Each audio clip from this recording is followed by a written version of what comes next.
Hello, this is Tom Klupper, and we're going to start a 5-part video series on how to design a bias T network using the ANSYS electronic desktop software.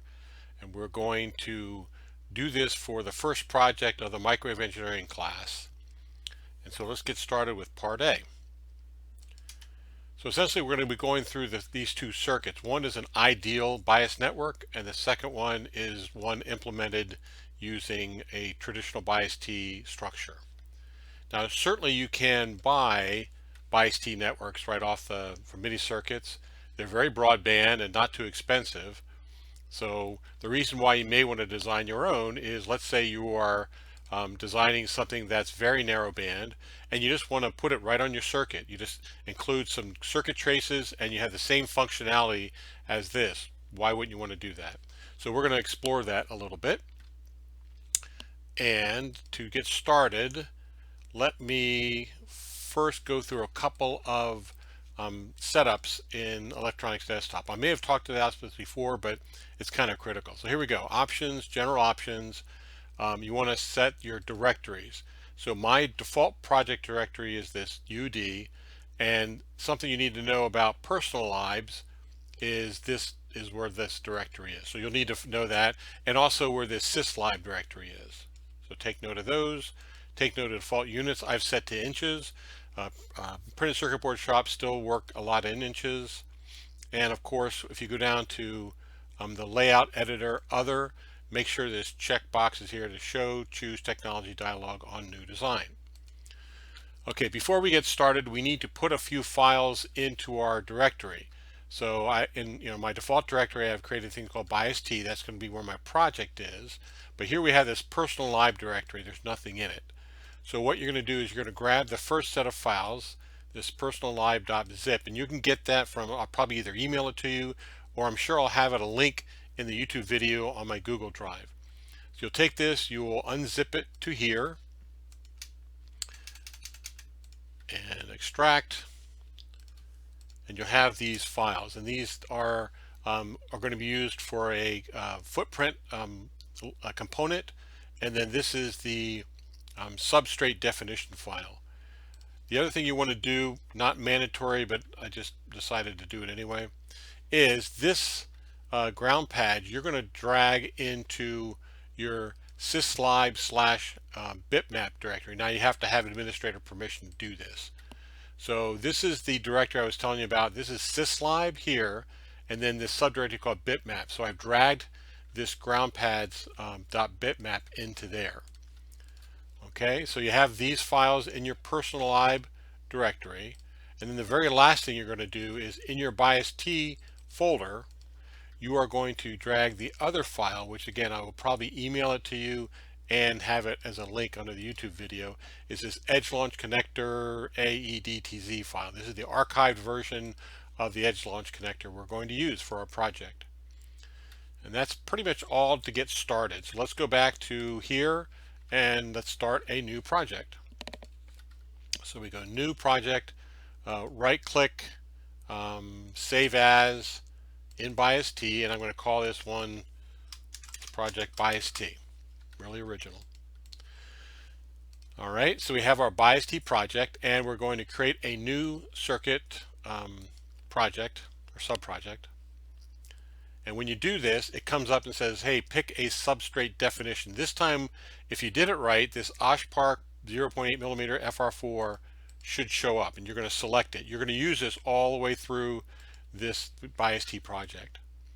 So now you open this up under data. Now you do have the FR4 definition, and this is basically the information that I created in one of the previous videos on characterizing the FR4 substrate that's used in the 0.8 millimeter project in Oshpark.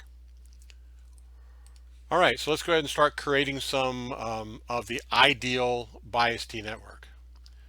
All right, so you say view component libraries, and I'll try to go through this quickly so as not to bore too much. We're going to start off by setting up a couple of ports. Space key, let's go ahead and zoom in a little bit. You can go ahead and connect them. And now let's go ahead and add an inductor I double clicked that. I use the R key to rotate it where I want it. Space key to get out. Let's add a resistor. That will be, well, we'll add the capacitor first. So essentially this capacitor is, this LC is going to be used as a low pass filter. And let's go ahead and put a ground for the capacitor. I'm using the space bar to exit out.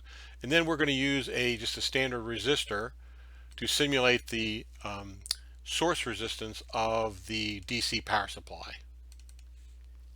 And it'll be low. It'll be like less than 10 ohms. And then we'll put a ground for it. And we'll finish by connecting them all up together. So this is a very simple representation of a kind of a discrete element or lumped element bias T network. We go ahead and put some values here, double click. I'm going to call this one L bias. And I'm just going to pick some numbers out of the air, 10 nanohenries. This we'll call C bias. Call this one 10 nanofarads. And this is the R source, 10 ohms. And most likely, again, this will be less than 10 ohms. And you can see that the parameters that I've defined are in this little box. You're going to find throughout this project, I parameterize everything. And it may be kind of a pain up front, but it's really handy once you do that. So here we have our basic bias network. So let's go ahead and do a simulation. Under analysis, we'll go add Nexum linear network analysis setup. And this, for some reason, this defaulted to 10 megahertz to 4 gigahertz, 10 megahertz steps, which is fine. This is what we're going to use. I'm going to remove it and start it. So yeah, so we have, we're going to start 0.01 gigahertz, 10 megahertz, 4 gigahertz, and 0.01 gigahertz steps. 0.01 for 0.01. Okay. And so we have the analysis set up, and let's go ahead and analyze it and just take a quick look at the data. We don't need this. Well, we can leave it there. Should go very quickly. Create standard report, rectangular plot. Let's look at reflections and the insertion. Add a trace, insertion loss. And we're going to do all the design in our project at 3 gigahertz, just kind of arbitrarily picking 3 gigahertz. And what do we have? Well, so the insertion is 0.07 dBs and their return loss is 17.6 dB. So not too bad, fairly broadband at 3 gigahertz using lumped elements. Now, again, lumped elements are difficult to make sometimes. There's a lot of parasitics involved in this. You have to, wrap the inductors very carefully and use the right materials. But again, in what we're trying to do is, let's say it's 3 gigahertz around a narrow band. Let's just go ahead and use circuit traces to implement the exact same behavior or acceptable behavior. So we're going to create 2 more ports, connect them together. So this will be port 3 to port 4. And now we're going to go ahead and let me just do one thing. As I'm using this as kind of my notes here. Drag this over here. Okay. All right, so we're going to use ideal distributed components. So the first one is an ideal transmission line of some electrical length. This will be kind of our first stub.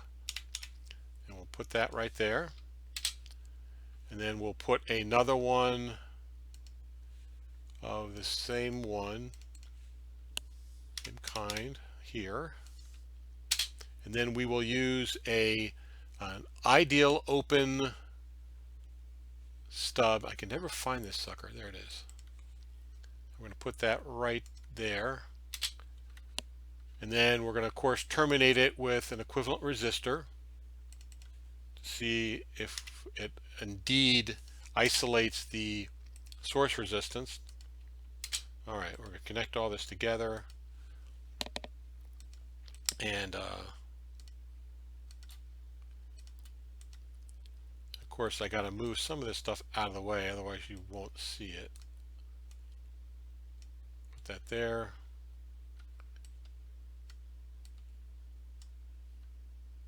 No, that's not what we want. We want the ideal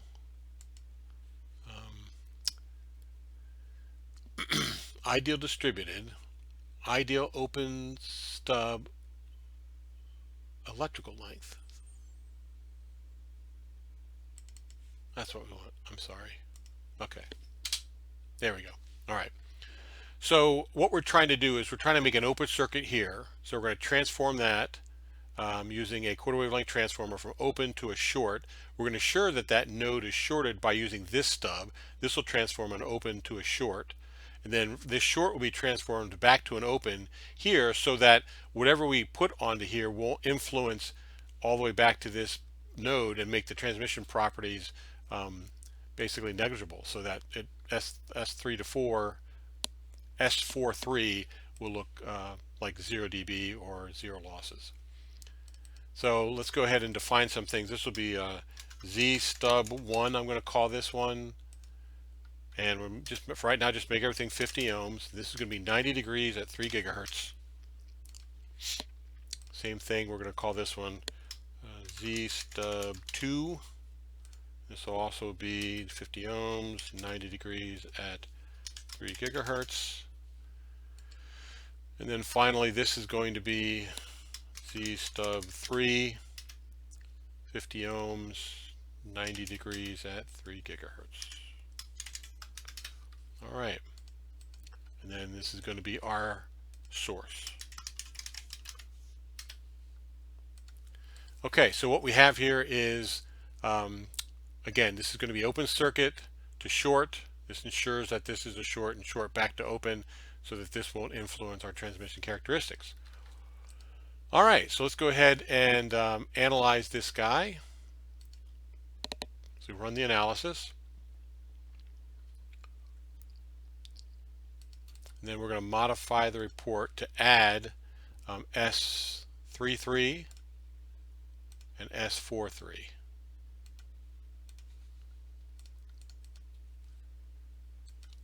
And of course, we have to change all of the scaling. Let's try to make this more realistic, like 30 dBs. And we can see pretty good that the first one, which is this green and this red, is the lumped element, and then this orange and blue is the transmission line stub. And it does really well. Again, it's ideal. There's no losses incurred here, but you get 100% transmission, and you basically get 100% isolation from reflection. So it does a really good job, but as you can tell, it's a very narrow frequency range.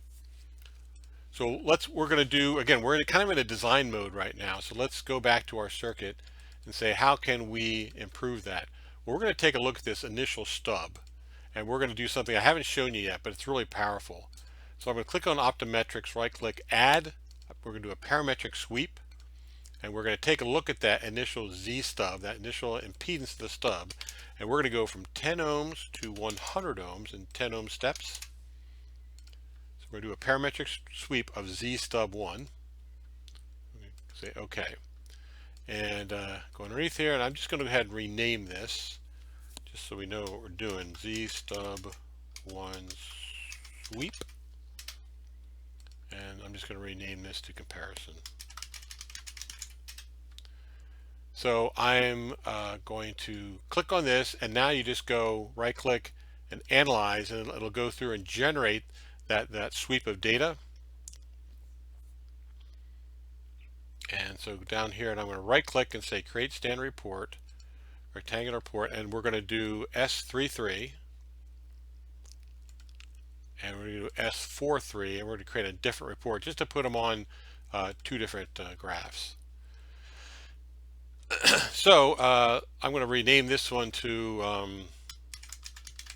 insertion loss Z stub 1, and you can tell that essentially the 10 ohm one is the most narrow band, and as you increase the impedance going through all the way up to 100 ohms, the bandwidth gets much wider. And if we look at this guy, I'm going to just go ahead and rename that to return loss Z stub 1, that if we scale it properly so we can see what's going on, that same kind of deal. The 10 ohm is very narrow band, and as you increase the impedance, that initial stub, it gets much broader band. So that's kind of what you want to do. If we go back to here, then we really want this to be high impedance. So let's change Z stub 1 to 100 ohms.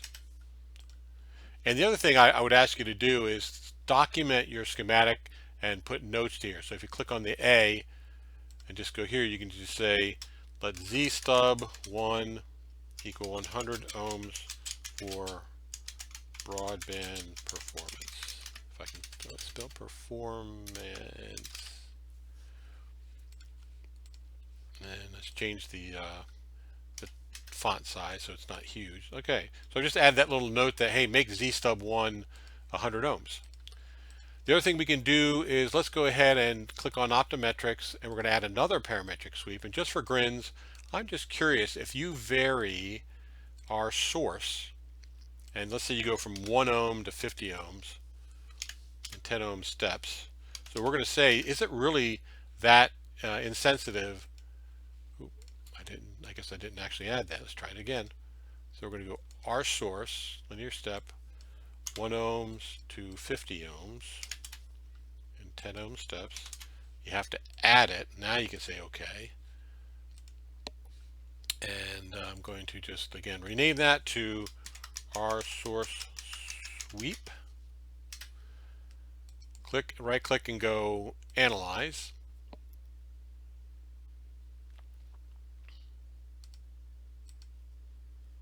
All right. Oh, you know one thing you might want to do? Click on analysis and say invalidate solutions, and then do this. Just because it can get confused. Every time you analyze something, it adds all the solutions to the queue. And so you kind of would want to start fresh, or you have to go in there to each of the plots and tell it exactly which one you want. So actually I'm going to create a new standard report, and this time we're just going to focus on 3.3 and 4.3. And we're going to double click this again and change the scaling to something we can see. And what do we have? All right, so we can see that as we moved from 1 ohm all the way up through 50 ohms for the source, that it had no effect on the transmission properties and the reflection properties. You can see a bunch of stuff down here, but we don't really care. We're really only interested in 3 gigahertz. So you can tell that this design is truly not sensitive to how you load it down with this resistor. So now we have a kind of an initial design that for a bias T network, and next we're going to implement this in microstrip. So that concludes this part A video. Thanks.